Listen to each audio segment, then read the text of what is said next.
சிறப்புமிக்க இன்றைய விழாவில் மாண்புமிகு பாரத பிரதமர் திரு நரேந்திர மோடி அவர்களை உரையாற்ற வருமாறு பணிவன்புடன் அழைக்கின்றோம். We request our Honorable Prime Minister Thiru Narendra Modi ji to address the gathering.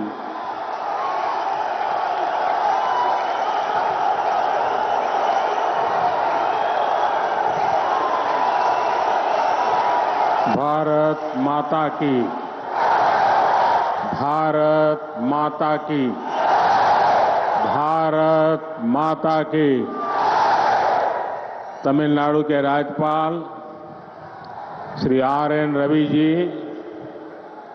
मुख्यमंत्री MK स्टालिन जी, केंद्रीय मंत्रिमंडल के मेरे सहयोगी ज्योतिरादित्य सिंधिया जी और इसी धरती के संतान मेरे साथी L मुरुगन जी, तमिलनाडु सरकार के मंत्रीगण, सांसद और विधायकगण और तमिलनाडु के मेरे परिवारजनों, वणक्कम। தமிழ்நாட்டின் ஆளுநர் திரு RN ரவி அவர்களே, தமிழக முதல்வர் திரு MK ஸ்டாலின் அவர்களே, மத்திய அமைச்சரவையின் என் சகாவான திரு ஜோதிராதித்ய சிந்தியா அவர்களே, இந்த மண்ணின் மைந்தரான டாக்டர் L முருகன் அவர்களே, தமிழக அரசின் அமைச்சர்களே, நாடாளுமன்ற சட்டமன்ற உறுப்பினர்களே, மேலும் தமிழ்நாட்டின் என் குடும்ப சொந்தங்களே, வணக்கம். ஏனது தமிழ் குடும்பமே,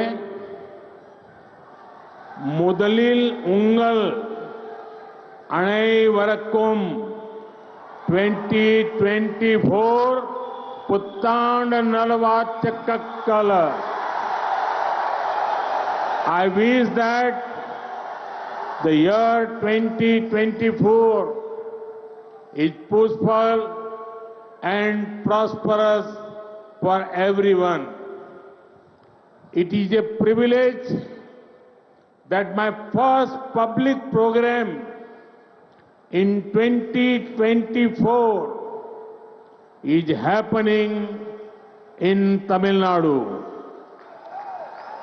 Today's development projects worth nearly rupees 20,000 crore will strengthen Tamil Nadu's progress. I congratulate you for these projects spanning roadways, railways, ports, airports, energy and petroleum pipeline. Many of these projects will boost ease of travel and also create thousands of employment opportunities. எனது தமிழ் குடும்ப உறவுகளே, முதற்கண் உங்கள் அனைவருக்கும் 2024ற்கான புத்தாண்டு நல்வாழ்த்துக்கள். 2024ஆம் ஆண்டு அனைவருக்கும் அமைதியானதாகவும் வளமானதாகவும் இருக்கட்டும். 2024ஆம் ஆண்டுக்கான என்னுடைய முதலாவது பொது நிகழ்ச்சி தமிழ்நாட்டில் நடக்கிறது என்பதை நான் என் பாக்கியமாக கருதுகிறேன். சுமார் 20,000 கோடி ரூபாய் மதிப்பிலான இன்றைய வளர்ச்சி திட்டங்கள் தமிழ்நாட்டின் வளர்ச்சியை பலப்படுத்தும். சாலை வழிகள், ரயில் பாதைகள், துறைமுகங்கள், விமான நிலையங்கள், எரிசக்தி ஆற்றல் மற்றும் ஒரு பெட்ரோலிய குழாய் இணைப்பு ஆகிய இந்த திட்டங்களுக்காக நான் உங்களுக்கு என் நல்வாழ்த்துக்களை தெரிவித்துக் கொள்ளுகிறேன். இதில் பல திட்டங்கள் பயணிப்பதில் சுலபத்தன்மை, அதை ஊக்கப்படுத்துவதோடு ஆயிரக்கணக்கான வேலை வாய்ப்புகளையும் உருவாக்கும். Friends, the last few weeks of 2023 were difficult for many people in Tamil Nadu. We lost many of our fellow citizens due to heavy rains. There has also been significant loss of property. I was deeply moved at the condition of the affected families. The central government stands with the people of Tamil Nadu in this time of crisis. We are providing every possible support to the state government. Further, just a few days ago, we lost Thiru Vijayakant ji. He was a captain not only in the world of cinema but also in politics. He won the hearts of the people through his work in films. As a politician, he always put national interest above everything. I pay my tributes to him. I also express my condolences to his family and admirers. Friends, today when I am here, I also remember another son of Tamil Nadu, Dr. M.S. Swaminathan ji. He played an important role in ensuring food security for our country. We lost him last year as well.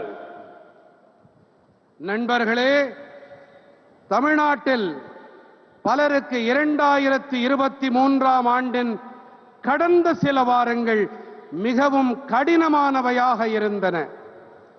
கனமழை காரணமாக நமது பல சக குடிமக்களை நாம் இழக்க வேண்டியிருந்தது. சொத்துக்கள், உடைமைகள் இழப்பும் கணிசமானவையாக இருந்தன. பாதிக்கப்பட்ட குடும்பங்களின் நிலை எனக்குள்ளே மிகவும் ஆழமான பாதிப்பை ஏற்படுத்தியது. இந்த நெருக்கடியான வேளையிலே மத்திய அரசாங்கம் தமிழ்நாட்டு மக்களுக்கு துணையாக நிற்கின்றது.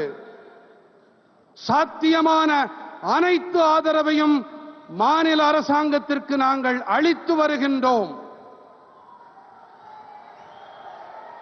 இதோ சில நாட்கள் முன்பாக நாம் திரு விஜயகாந்த் அவர்களை இழந்திருக்கின்றோம். அவர் சினிமா உலகின் கேப்டன் மட்டுமல்ல, அரசியலிலுமே அவர் கேப்டனாக இருந்து வந்திருக்கிறார். திரைப்படங்களில் அவருடைய செயல்பாடு காரணமாக, அதன் வாயிலாக அவர் மக்களின் இதயங்களை கொள்ளை கொண்டிருக்கிறார். ஒரு அரசியல்வாதி என்ற முறையிலே அவர் அனைத்திற்கும் மேலாக தேசிய நலனுக்கு முன்னுரிமை அளித்து வந்திருக்கிறார். அவருக்கு நான் என்னுடைய அஞ்சலிகளை காணிக்கையாக்குகின்றேன். அவருடைய குடும்பத்துக்கும் அபிமானிகளுக்கும் நான் என் ஆழமான இரங்கல்களை உரித்தாக்குகின்றேன். நண்பர்களே, இன்று நான் இங்கே தமிழ்நாட்டில் இருக்கும் வேளையிலே நான் தமிழ் மண்ணின் மேலும் ஒரு மைந்தரான முனைவர் M.S. சுவாமிநாதன் அவர்களையும் நினைவு கூர்கிறேன். அவர் நமது நாட்டின் உணவு பாதுகாப்பிற்காக ஒரு முக்கியமான பங்களிப்பை அளித்தார். கடந்த ஆண்டிலே நாம் அவரையும் இழந்திருக்கிறோம். येनद तमिल कुडुंब में आजादी का अमृत काल यानी आने वाले 25 साल भारत को डेवलप नेशन बनाने के हैं. जब मैं विकसित भारत की बात करता हूं तो इसमें आर्थिक और सांस्कृतिक दोनों पहलू शामिल हैं. इसलिए मैं इसमें तमिलनाडु की विशेष भूमिका देखता हूं। तमिलनाडु भारत की समृद्धि और सांस्कृतिक परिविरासत का प्रतिबिंब है। तमिलनाडु के पास तमिल भाषा और ज्ञान का प्राचीन खजाना है। संत तिरुवल्लुवर से लेकर सुब्रमण्यम भारती तक अनेक संतों ज्ञानियों ने अद्भुत साहित्य की रचना की है। सीवी रमन से लेकर आज तक अनेकों अद्भुत साइंटिफिक और टेक्नोलॉजिकल ब्रेन इस मिट्टी ने पैदा किए हैं। इसलिए मैं जब भी तमिलनाडु आता हूं, एक नई ऊर्जा से भर जाता हूं। என் தமிழ் குடும்ப உறவுகளே, சுதந்திரத்தின் அமுத காலம், அதாவது வரவிருக்கும் 25 ஆண்டு காலகட்டத்திலே பாரதத்தை வளர்ந்த தேசமாக நாம் ஆக்க வேண்டும். நான் வளர்ச்சியடைந்த பாரதம் என்று கூறும்போது இதிலே பொருளாதாரம் மற்றும் கலாச்சாரம் என்ற 2 பக்கங்கள் இருக்கின்றன. அந்த வகையிலே தமிழ்நாட்டிலே இதிலே சிறப்பானதொரு பங்களிப்பை என்னால் காண முடிகிறது. பாரத நாட்டின் வளம் மற்றும் கலாச்சார மரபின் பிரதிபலிப்புத்தான் தமிழ்நாடு. தமிழ்நாட்டின் வசம் தமிழ் மொழி மற்றும் ஞானம் என்ற பழமையான கருவூலம் இருக்கிறது. புனிதர் திருவள்ளுவர் தொடங்கி சுப்பிரமணிய பாரதி வரை பல தூயோர் ஞானிகளாகியோர் அற்புதமான இலக்கியங்களை படைத்தளித்திருக்கின்றார்கள். சிவி ராமன் தொடங்கி இன்று வரை அற்புதமான அறிவியல் மற்றும் தொழில்நுட்ப வளர்ச்சிக்கு சொந்தக்காரர்கள் பலரை இந்த மண் உருவாக்கி அளித்திருக்கின்றது. ஆகையால் தான் நான் எப்போதெல்லாம் தமிழ்நாட்டிற்கு வருகிறேனோ அப்போதெல்லாம் ஒரு புதிய சக்தியை எனக்குள்ளே நிரப்பிக் கொண்டு செல்கிறேன்.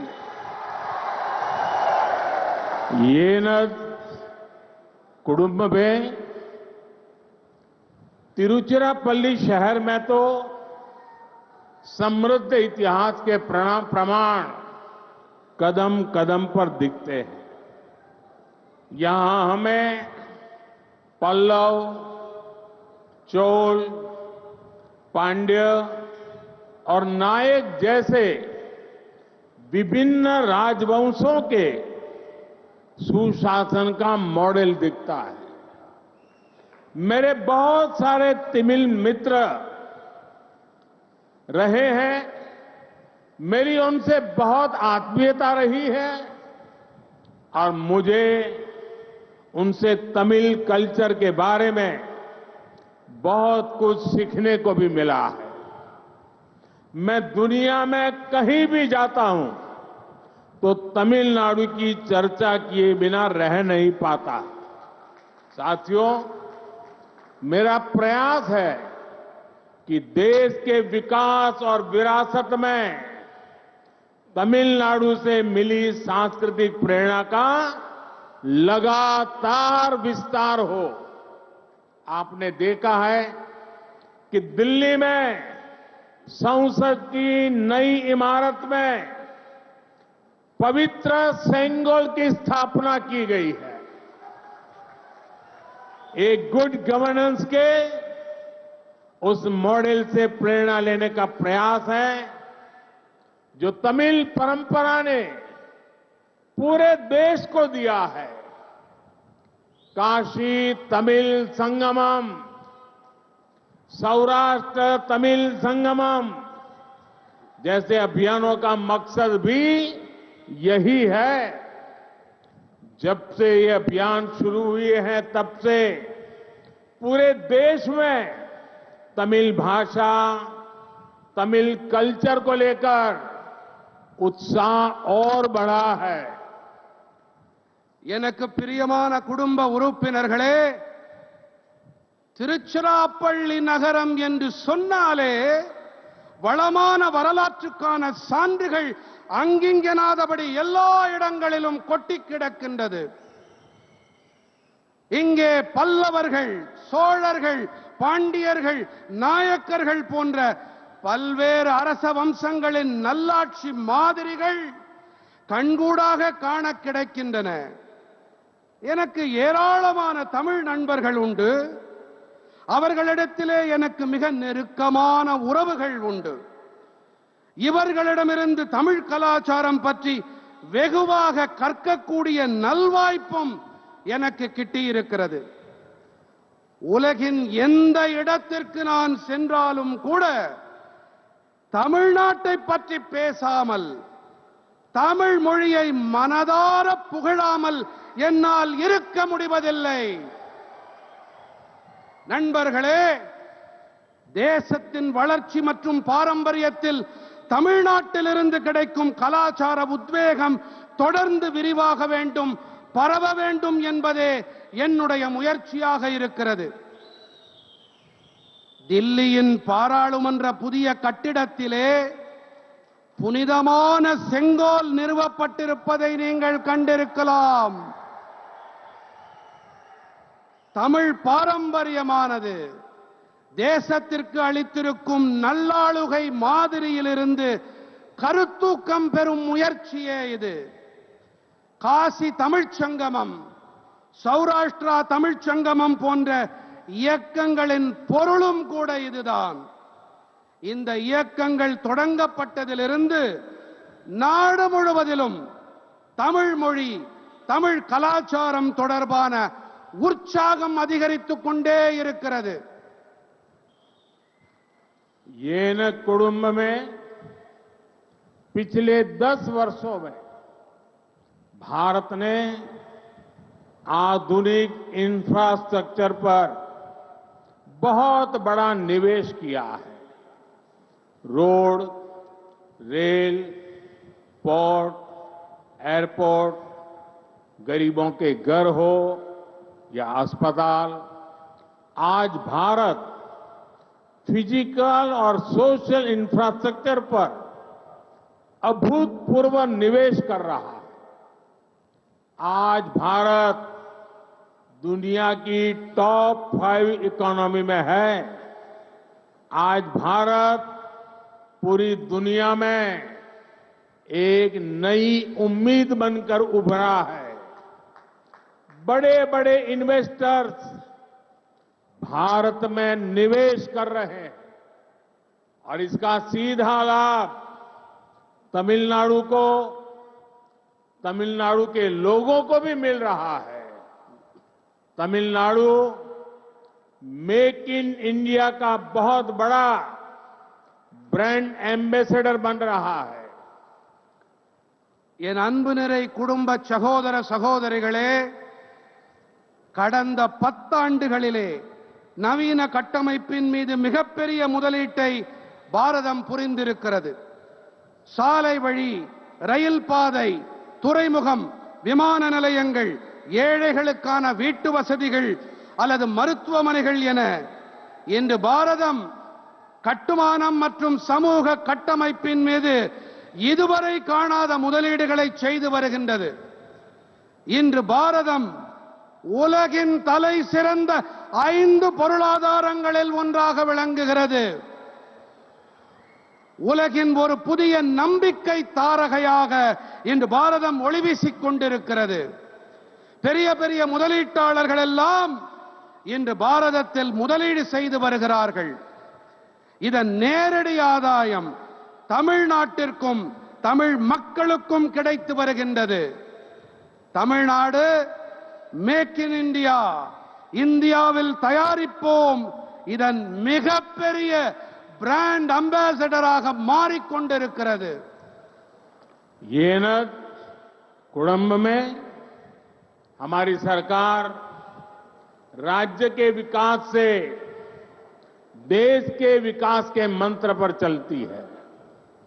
पिछले 1 साल में केंद्र सरकार के 40 से भी ज्यादा अलग अलग मंत्रियों ने 400 से ज्यादा बार तमिलनाडु का दौरा किया है। जब तमिलनाडु का तेज विकास होगा तो भारत का भी विकास तेज होगा। डेवलपमेंट का एक बहुत बड़ा माध्यम कनेक्टिविटी भी है। इससे व्यापार कारोबार भी बढ़ता है, लोगों को भी सुविधा होती है। विकास की यही भावना आज हम यहां तिरुचिरापल्ली में भी देख रहे हैं। त्रिची इंटरनेशनल एयरपोर्ट के नए टर्मिनल से यहां की कैपेसिटी 3 गुना बढ़ जाएगी। इससे ईस्ट एशिया, मिडिल ईस्ट और देश दुनिया के दूसरे हिस्सों तक त्रिची की कनेक्टिविटी और सशक्त होगी। इससे त्रिची सहित आसपास के बहुत बड़े क्षेत्र में निवेश के, नए बिजनेस के नए अवसर भी बनेंगे। यहां एजुकेशन, हेल्थ और टूरिज्म के सेक्टर को बहुत बल मिलेगा। यहां एयरपोर्ट की कैपेसिटी तो बड़ी ही है, इसको नेशनल हाईवे से कनेक्ट करने वाले एलिवेटेड रोड से भी बहुत सुविधा होगी। मुझे खुशी है कि त्रिची एयरपोर्ट लोकल कला संस्कृति से, तमिल परंपरा से पूरी दुनिया को परिचित कराएगा। என் நெஞ்சம் நிறை குடும்ப உறவுகளே, மாநில வளர்ச்சி மூலம் தேசத்தின் வளர்ச்சி என்ற மந்திரத்தை அடிநாதமாக கொண்டு நாம் செயல்பட்டு வருகிறோம். கடந்த ஓராண்டிலே மத்திய அரசாங்கத்தின் 40க்கும் மேற்பட்ட பல்வேறு அமைச்சர்கள் 400க்கும் மேற்பட்ட முறை தமிழ்நாட்டின் சுற்றுப்பயணத்தை மேற்கொண்டிருக்கிறார்கள். தமிழ்நாடு விரைவான வளர்ச்சியை அடையும் போது பாரதத்தின் வளர்ச்சியும் விரைவுபடும். இணைப்புகள் கூட முன்னேற்றத்திற்கு ஒரு மிகப்பெரிய ஊடகமாக விளங்குகின்றன. இதனால் வியாபாரமும் வணிகமும் பெருகுவது மட்டுமல்ல, மக்களுக்கு வசதி வாய்ப்புகளும் ஏற்படுகின்றன. வளர்ச்சியின் இந்த உணர்வைத்தான் இன்று இங்கே திருச்சிராப்பள்ளியிலே நாம் பார்த்துக் கொண்டிருக்கிறோம். திருச்சி சர்வதேச விமான நிலையத்தின் புதிய முனையம் காரணமாக இந்த இடத்தின் இணைப்பு திறன் 3 மடங்கு அதிகரிக்கும். இங்கிருந்து கிழக்காசியா, மத்திய ஆசியா, மேலும் உள்நாட்டின் உலக நாடுகளின் பிற பாகங்கள் வரை திருச்சியின் இணைப்பில் அதன் திறன் மேலும் வலுவானதாக ஆகும். இதனால் திருச்சியை தவிர அண்டைப்புறத்தில் இருக்கும் மிகப்பெரிய பகுதியிலே முதலீடுகளும் புதிய வணிகத்திற்கான புதிய சந்தர்ப்பங்களும் உருவாக்கப்படும். இங்கே கல்வி, உடல் நலம் மற்றும் சுற்றுலா துறைகளில் மிகப்பெரிய அளவுக்கு பலம் கூட்டப்படும். இங்கே விமான நிலையத்தின் திறன் அதிகரிப்பதோடு இதை உயர்த்தப்பட்ட தேசிய நெடுஞ்சாலையோடு இணைக்கும் உயர்த்தப்பட்ட சாலையாலும் கூட மிகப்பெரிய வசதி உண்டாகும். திருச்சி விமான நிலையம் உள்ளூர் கலை கலாச்சாரம் வாயிலாக தமிழ் பாரம்பரியம் பற்றிய பெருமை மிகு விஷயங்களை உலகினுக்கு பறைசாற்றும் என்பது எனக்கு அளவில்லா மகிழ்ச்சியை அளிக்கிறது. कोलंबो में आज तमिलनाडु की रेल कनेक्टिविटी को सशक्त करने के लिए 5 नए प्रोजेक्ट शुरू हो रहे हैं. इनसे ट्रैवल और ट्रांसपोर्टेशन तो आसान होगी ही, इस क्षेत्र में इंडस्ट्री को, बिजली उत्पादन को भी बल मिलेगा. आज जिन रोड प्रोजेक्ट्स का लोकार्पण हुआ है वो श्रीरंगम, चिदंबरम, मदुरई, रामेश्वरम, वेल्लोर जैसे महत्वपूर्ण स्थानों को जोड़ते हैं. ये हमारी आस्था, आध्यात्म और पर्यटन के बड़े केंद्र है। इससे सामान्य जन के साथ साथ तीर्थ यात्रियों को भी बहुत सुविधा होगी। என் உயிரினும் மேலான என் குடும்ப சொந்தங்களே, இன்று தமிழ்நாட்டின் ரயில் இணைப்பு திறனை மேலும் வலுவானதாக ஆக்க 5 புதிய திட்டங்கள் தொடங்கப்பட்டிருக்கின்றன. இவற்றால் பயணம் மற்றும் போக்குவரத்து எளிதாக ஆகும் என்பது ஒரு புறம். மற்றொரு புறத்திலே இந்த பகுதியில் தொழில்களுக்கும் மின்சார உற்பத்திக்கு கூட பெரும் வலுகூட்டப்படும். இந்த நாட்டுக்கு அர்ப்பணிக்கப்பட்டிருக்கும் மக்கள் நலத் திட்டங்கள் ஸ்ரீரங்கம், சிதம்பரம், மதுரை, ராமேஸ்வரம், வேலூர் போன்ற மகத்துவம் வாய்ந்த இடங்களை இணைக்கின்றன. இவை நமது நம்பிக்கை, ஆன்மீகம் மற்றும் சுற்றுலாவின் பெரிய மையங்கள். இவற்றால் எளிய சாமானியர்களோடு கூடவே புனித பயணங்களை மேற்கொள்வோருக்கும் கூட மிகப்பெரிய வசதிகள் உண்டாகும்.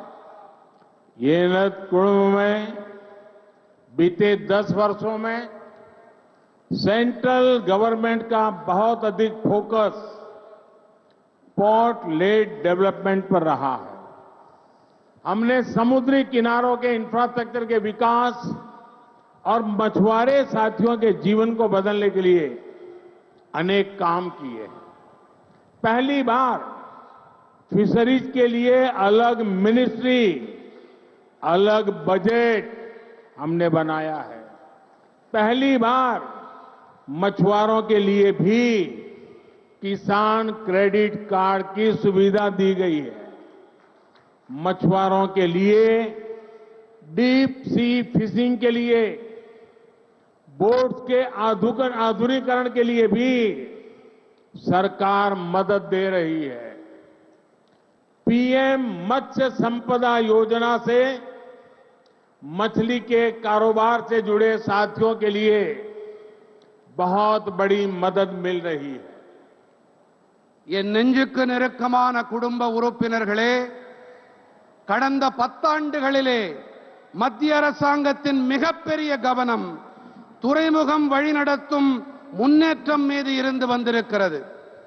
நாம் கடற்கரையோர கட்டமைப்பின் முன்னேற்றம் மற்றும் மீனவ நண்பர்களின் வாழ்க்கையை மாற்றும் நோக்கிலே பல பணிகளை ஆற்றியிருக்கிறோம்.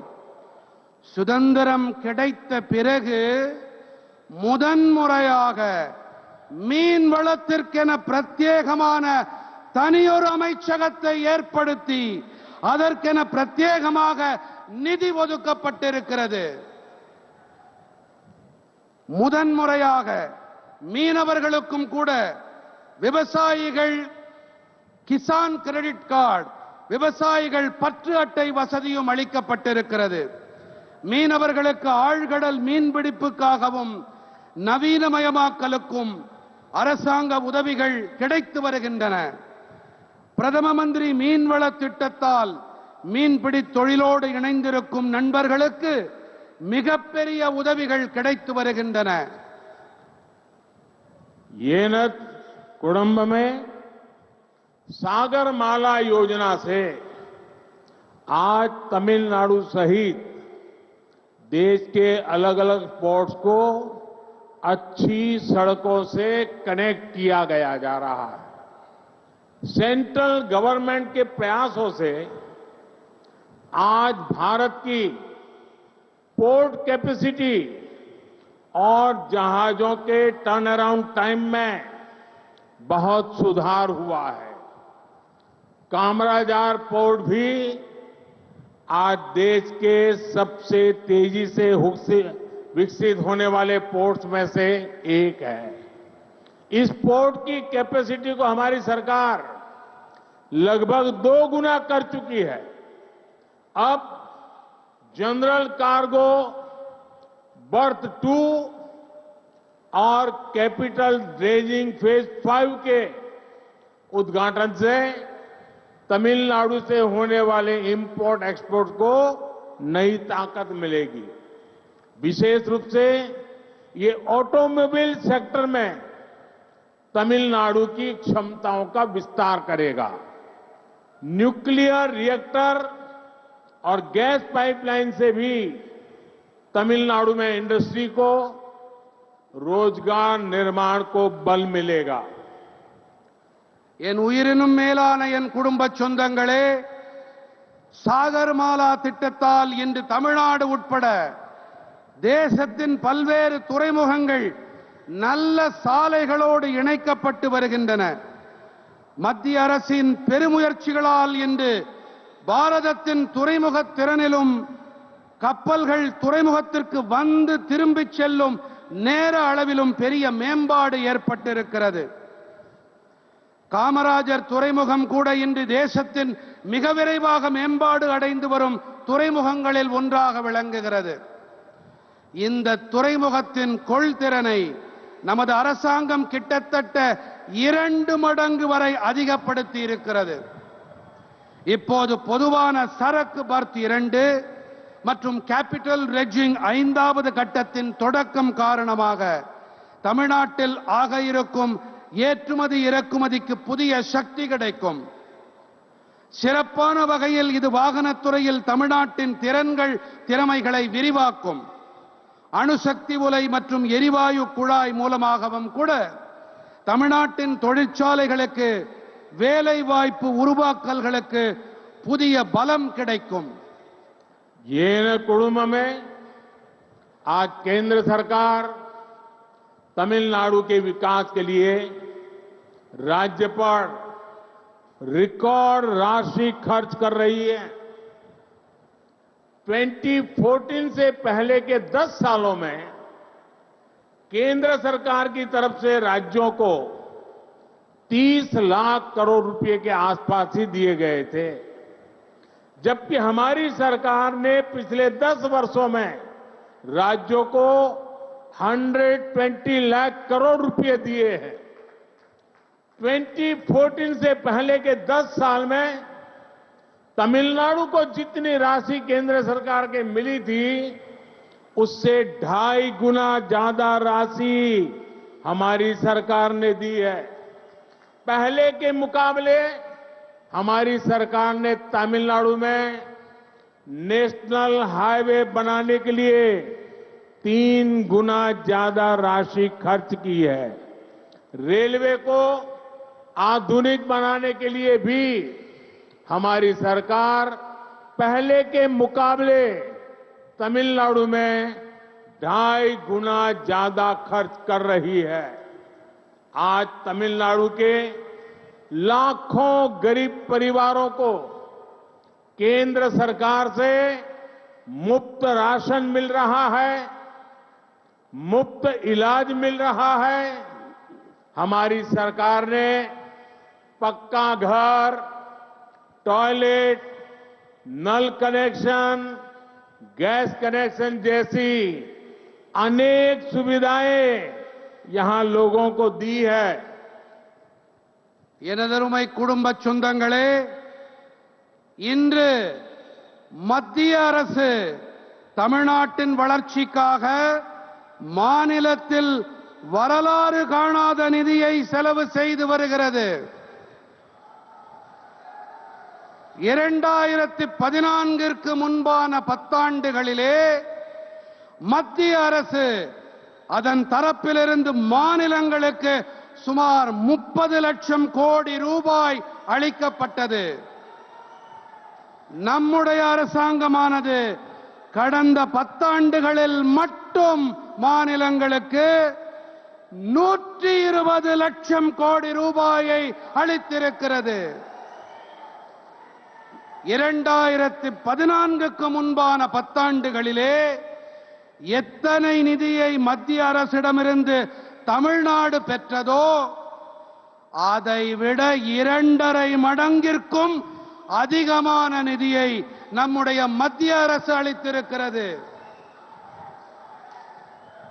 தேசிய நெடுஞ்சாலைகளை உருவாக்கும் பொருட்டு மத்திய அரசு முன்பை காட்டிலும் 3 மடங்கு அதிக நிதியை தமிழ்நாட்டிற்கு செலவு செய்திருக்கிறது. ரயில்வே துறையை நவீனமயமாக்க நமது அரசாங்கம் முந்தைய காலத்தோடு ஒப்பிடுகையிலே தமிழ்நாட்டிற்கு 2.5 மடங்கு அதிக அளவு செலவு செய்து வருகிறது. இன்று தமிழ்நாட்டின் லட்சக்கணக்கான ஏழை குடும்பங்களுக்கு மத்திய அரசின் இலவச ரேஷன் பொருட்கள் கிடைத்து வருகின்றன. இலவசமாக மருத்துவ சிகிச்சை கிடைத்து வருகிறது. நம்முடைய அரசாங்கம் கான்கிரீட் வீடுகள், கழிப்பறை வசதிகள், குடிநீர் இணைப்புகள், எரிவாயு இணைப்புகள் போன்ற பல வசதிகளை நம் தமிழ் சொந்தங்களுக்கு செய்து வருகிறது. ये नद कुटुंब में विकसित भारत के निर्माण के लिए सबका प्रयास आवश्यक है. मुझे तमिलनाडु की जनता के, यहां की युवा शक्ति के सामर्थ्य पर अटूट विश्वास है. मैं तमिलनाडु के युवा में एक नई सोच, नई उमंग का उदय होते देख रहा हूं. यही उमंग विकसित भारत की ऊर्जा बनेगी. एक बार फिर आप सभी को विकास कार्यों की बहुत बहुत बधाई. என் பேரன்புடைய குடும்பத்தாரே, வளர்ச்சியடைந்த பாரதத்தை நிர்மாணிக்க வேண்டும் என்று சொன்னால் அனைவரின் முயற்சியும் அவசியமாகிறது.